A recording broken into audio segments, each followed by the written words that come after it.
16 days of activism against gender-based violence may be over, but creating awareness about the subject matter never goes out of season.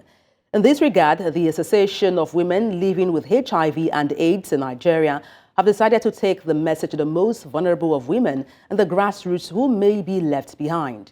Our correspondent, Akede, tells us more.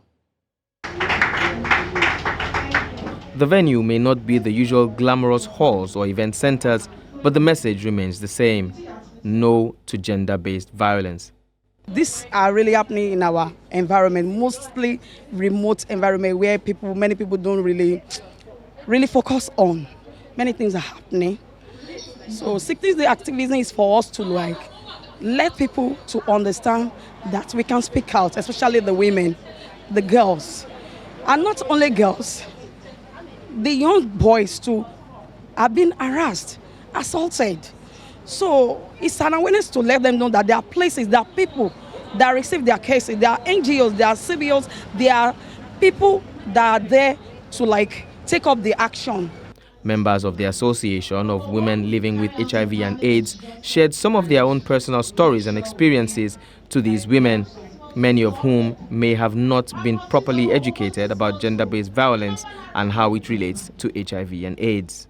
Gender-based violence is associated with stigma, and HIV is also associated with stigma. So they find it very difficult to speak out, to report. And most of us don't even know the channel to report to, who will take up our cases, and what will they do, how will people view us. In order to be able to get educated, we bring ourselves together. We also bring other community people together so that we can share our experience. Gatherings like these are always an opportunity to educate parents on when and how best to introduce their children to sex education, and this event captured it as the participants went home more informed.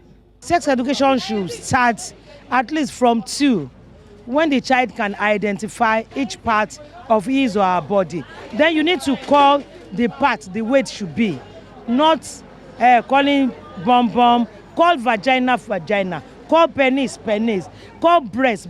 Let the girl child be able to differentiate if somebody is touching the vagina or the anus. If somebody is touching the breast, it's not that the person is just touching me, because she's not able to give you the real area where the touching is being done.